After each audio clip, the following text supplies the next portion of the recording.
Presiden Republik Indonesia dan Ketua G20 Joko Widodo akan bertolak ke Ukraina dan Rusia pada bulan Juni ini untuk membahas dampak ekonomi dan kemanusiaan dari invasi Moskwa.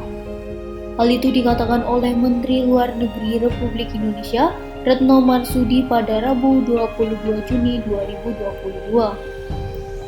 Retno Marsudi mengatakan Presiden Jokowi akan mengunjungi Kiev dan Moskwa setelah mewakili Indonesia sebagai negara tamu pada KTT G7 di Jerman pada 26 dan 27 Juni.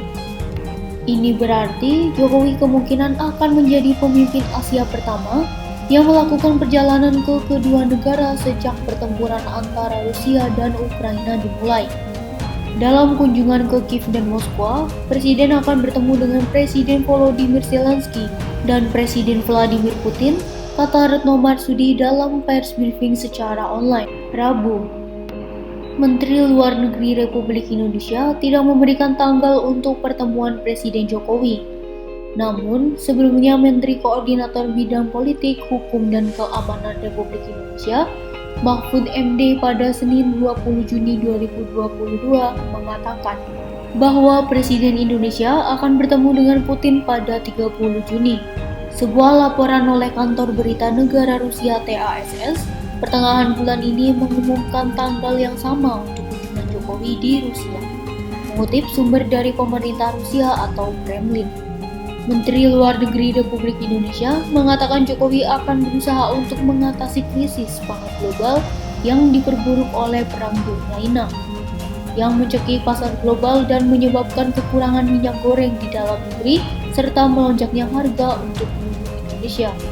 Dampak lanjutan bagi Indonesia sebagai produsen minyak sawit terbesar di dunia adalah mendorong pemerintah untuk memberlakukan larangan ekspor komoditas yang sekarang telah dicabut pada April. Dilansir dari AFP Indonesia, seperti kebanyakan negara berkembang utama telah mencoba untuk mempertahankan posisi netral dalam perang dan telah menyerukan resolusi damai untuk konflik selama berbulan-bulan. Agenda KTT G20 yang akan diadakan di Pulau Bali, Indonesia pada November telah diselimuti kontroversi berkat keputusan Indonesia tetap mengundang Rusia meskipun ada dugaan kejahatan perang di Ukraina. Indonesia yang memegang jabatan presiden bergilir, G20 tahun ini telah mendapat tekanan dari beberapa negara barat yang dipimpin oleh Amerika Serikat untuk mengecualikan Rusia dari pertemuan tersebut. Presiden Jokowi sempat menolak mengirim senjata ke Ukraina sebagai tanggapan atas permintaan Zelensky, alih-alih menawarkan bantuan kemanusiaan. Indonesia juga telah mengundang Ukraina sebagai anggota tamu KTT G20.